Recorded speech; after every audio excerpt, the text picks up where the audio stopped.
Hey guys, welcome to my February book wrap up for the month. And you can actually see Miss Leia in the background.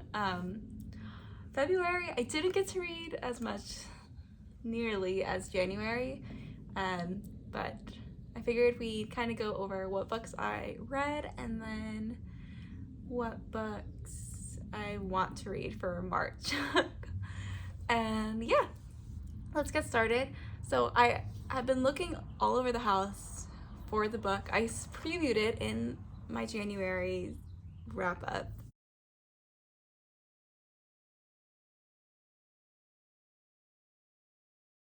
But Fool Me Once, I believe Ashley Winston was the first book that I technically finished. It was like 30 pages on February 1st, I think. And it was super cute. It had like kind of like a political undertone because basically you have Lee and Ben and they used to date, is all you know when you start the book, and they have broken up at some point, and basically Lee admits to like ruining his life at some point, and so they're not on good terms, and then they end up having to kind of collaborate on this political mission. Basically she works for a company that's like Tesla, but it's women owned, for like electrical vehicles, and then he is part of the political campaign of like the mayor or so of Texas, of the county that they're working with, and they want to go more green and they want to change all the vehicles to be more electric based, and then kind of they have to work together to basically overturn everybody's like opinions so they'll get the vote and make some real changes. And it's like super funny. I think this author, honestly, she does a lot of thrillers now, but this is one of her rom-coms, I guess, and it's like super brash. I like their banter. I had heard the banter was really great in this book. I put on my TBR like forever ago, and then my sister had gotten it for me for Christmas, so I finally got to read it, and it was super good. I gave it a 3.75 out of 5. I thought it was super well done. I love the characters together. You got to see a lot of the emotional turmoil. They're very gray characters. And yeah, it was a fun time. So I definitely recommend, if you haven't read it, I think it's worth looking into. It kind of wraps up in the end. You get a lot of like the things you see in the beginning come out into fruition at the end, which is cool. And then you get to see Lee, or Stoner in the book, really grow as a character as well, because she's kind of written off love, and you get to see that she's actually like a romantic at heart and all of that, and it was a lot of fun. Yes? You want to be in the video? This is Miss Leia. She is an American Eskimo. She's still a little floof for sure. She's definitely a little cranky. She loves food, so when she's not getting fed, she's just a little sassy girl for sure. Next, I read The Bodyguard by Catherine Center. I heard so much about Catherine Center. I bought this book forever ago, years ago. This book was a lot of fun as well. I thought the banter in this, you could tell I was like really looking for books with really good banter, because it's more fun for me. I like that going back and forth for sure. It helps chemistry, obviously, and I like to see the chemistry versus being told about it. And this book did not disappoint. It was so fun. The twist is that she is the bodyguard in the story. I thought it was a lot of fun. They have like deeper themes as well, and I just loved how much they kind of went back and forth. It's unsuspecting. He's famous. She's just the bodyguard. He doesn't really want a bodyguard, and then you get to see some fake dating, basically, because he wants it to be like inconspicuous because they're going to be around his family, and kind of goes from there. And there's like a crazy plot twist at the end that I was not expecting, and you're just like, wait, what is happening? Like, why is he behaving this way? What? Like all these, kind of get like a high stakes situation at the end, and I really liked it. I believe I gave it 5 stars, I believe that to be right. I have heard this is her best work, but I also have the rom-commers that I do want to end up reading in the future. But if you haven't read this, I would say pick it up. It did have some buzz before, but I understand why now. Next, I ended up I made a deal with one of my friends from book club because we ended up changing the book club pick, and my friend Ted was like, if we're changing it, then you have to like catch up basically on the Stormlight Archives, which I read Way of Kings last year, and I have failed to continue with the series since. So I started Words of Radiance, which is book number 2. This is half the book, okay? As we know, Sanderson and the Stormlight Archives, they're all over 1,000 pages. So this is half, this is part 1. And I thought I did a good job. I started it when we actually got Leia on the flights because I had to force myself to focus. So I'm like that far. That's just only like 120 pages. I already got to plot twist, maybe, we'll see at this point. And it's just been hard to read because I've been taking care of the dogs. When you're you like really need to like, what do you call it, like full send, like be present to understand what's going on. You can't just like read it and have like all kinds of things happening in the background, and that's what I was having a hard time with this. But it's really interesting. It's been good so far. I'm going to be better about trying to read it at night. And Miss Leia loves to chew on books. Can we see what she did right here? She somehow ripped just like the thin layer where it would say Sanderson. Yep. So I do need to glue that piece back if it is still wherever I put it. But yeah, so this did not finish, but still ongoing. So hopefully you will see part 1 and 2 in March for sure. So while I had started that, I ended up I usually do a fantasy and a romance. I've been pretty good about doing that. I think I would also do an audiobook, but I swear Spotify like decreased their listening hours. I don't know if this is true, but it just felt like that. But yeah, I run out of my listening hours and I don't get to do more than one book. But I started With Love from Cold War World. Oh my gosh, the amount of times I say Cold War instead of World is impossible. Like every single time I talk about this book, even with friends.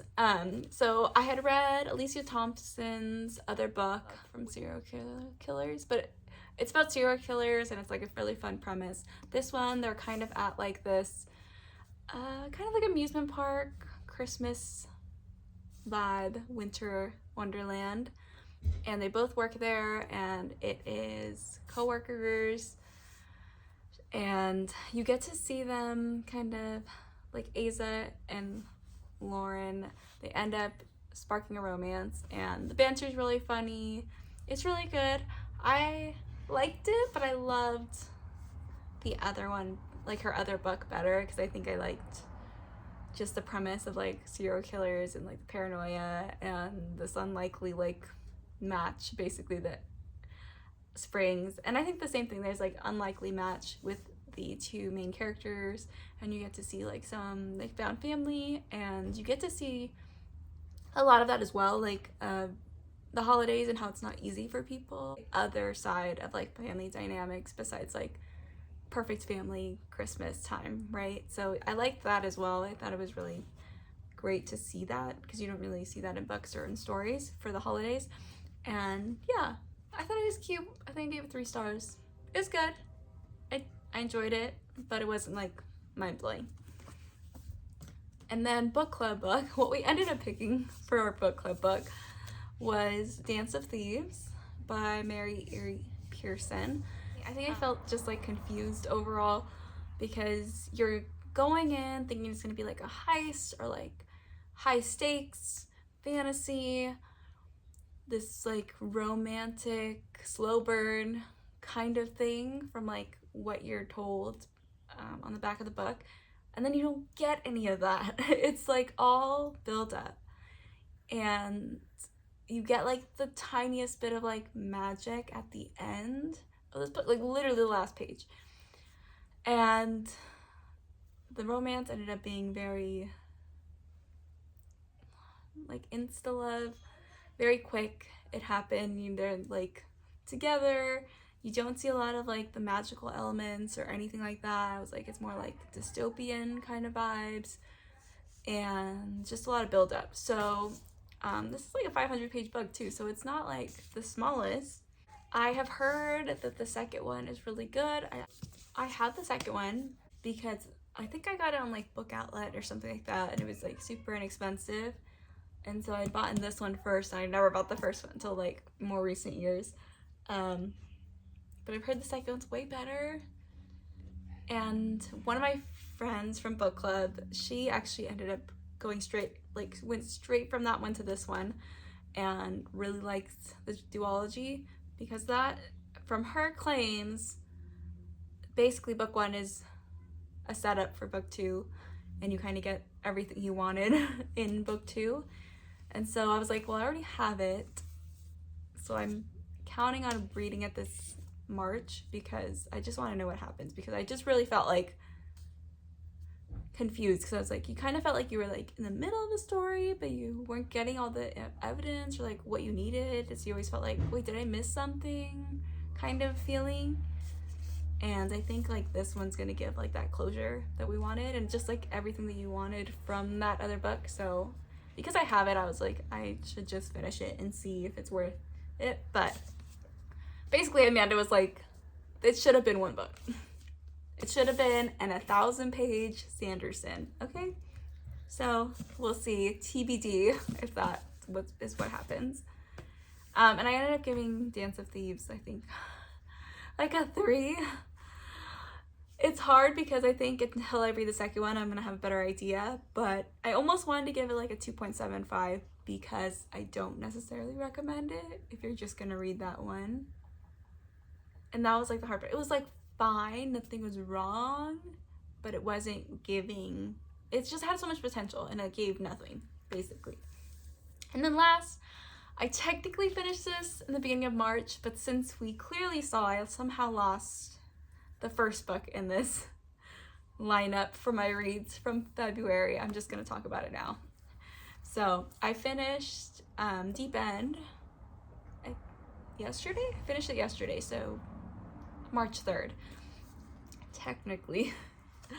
And this was it was awesome. I thought it was so good. I know there's like controversy on like if people really liked it or didn't. I think Ellie Hazelwood books can be hit and miss for some people. Basically, it is a story about Scarlett and Lucas, and it was just like a lot of fun. It reminded me the most of The Love Hypothesis, and like to feel the way you felt when you read that the first time, because that is one of the books that got me back into reading, like after college and everything. And so this really felt like that. Like it felt like, whoa, a little steamier than you're used to, like a level up. There is a lot of yearning. You want them to be together. They complement each other really well. They understand each other really well. You get some like mental health representation. I know there's some like discourse about how the therapy ended up playing out, and like the male character's kind of implications, or like what he ended up contributing to that piece. So I think there was like some people didn't love that, but I thought it was a lot of fun. The banter was great. It's spicy. It was a really fun sports romance. Why is it always that sports romance, at least from my perspective, has ended up being like the spiciest that I have read personally? But you have like 2 athletes. You get to see kind of there's like a lot of anxiety around like basically one of her best friends that used to date Lucas, and like how that all goes. And that piece, like, you're just like such high stakes, so you're just like, I don't know what's gonna happen. I hope it all works out, because somebody's gonna like piss me off right now. But I thought it was good, and I I had a lot of fun with this one. I thought it was super easy read, and it's just like the kind of book that you're like, this is why I love reading. You're giddy, you want to turn the pages, you keep thinking about it, you want to know what happens, you want a happily ever after. So 5 stars. And then I figured I'd just go over some of the books that I haven't already mentioned that I want to try and read in March. So currently I am reading Wonder. This is by R.J. Palicio. So Grant's mom is a huge reader, and she recently bought this book, and she's like, if you haven't read it, you should read it. It's literally like a middle grade book, so it's like, I don't know if you can tell, but this is like very large writing. So it's like for middle school, it's 300 pages. I figured I would just read it, and I've heard it's really good, so far so good. I like it. It's cute, and I think it's basically about a boy, and he has like some deformities that he was born with, and you kind of get to see his experience of like going to school and growing up with that. And I think you also get to see like an insight look at the parents and how they deal with it, and just exposure into society and like how that all goes about, how they handle it. And everyone that's read this book is like telling other people to read it. So I saw a reading vlog not too long ago, like maybe a few weeks ago, and they were talking about this book. So I was like, yeah, I'll start reading it. And since it's so short, I figure why not. Obviously still currently reading Words of Radiance. The other book I started was The Intimacy Experiment. I had read The Roommate by Rosie Danan, and I really liked it. Kind of wanted something similar spice level to deepen, so we'll see how this one goes, but so far so good. It basically is about Naomi and Ethan, and kind of an unlikely pair, and they both basically need help with their businesses in some way to kind of progress them. He is a rabbi, so trying to get some more people interested in that. And then her own company, she wants to have like more schooling experience, more academic kind of approach to her business model, and she hasn't been able to get it, so they're working together to do so. And yeah, so we'll see how it goes. I just started it last night, like chapter 4, but so far really good. I'm hoping it's as good as The Roommate, but I will see. Book club book. We are reading Rebel Witch, which came out last month, and I'm super excited to read this one. It's the second in the duology from The Crimson Moth, and I've seen some people really liking it, so I'm excited to see how it all finishes up, because I think it's about to like, the stakes just got a lot higher, so super excited for this. Then I have been hearing everybody talk about The Favorites. I read the first few pages when I was at Barnes & Noble's, and I really liked the writing style. I think it's about 2 skaters. It's supposed to be a lot of drama and very like Daisy Jones and the Six-esque with the kind of like interview format writing, and it seems really fun to read, so I'm excited to see how it goes. But I've seen everybody reading this, and I definitely intend on reading it this month.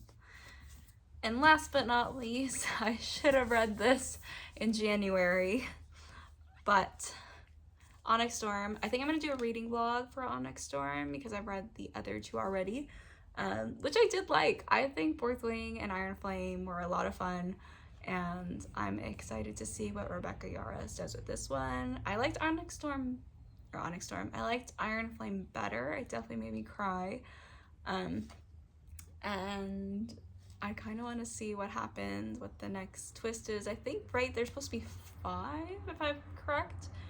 But yeah, I definitely want to get to this one this month. And it looks about kind of as chunky as her other books, so we'll see what she does with the magic system. But I miss the dragons. Alright guys, those are my picks for next month, for this month, for March, for my reads, hopefully that I can get to for my TBR and all of my reads from February. It was a smaller reading month, so I'm hoping for better success coming forward. Let me know what you've been reading, and I will see you in the next one. Bye. Got Sleepy Cam.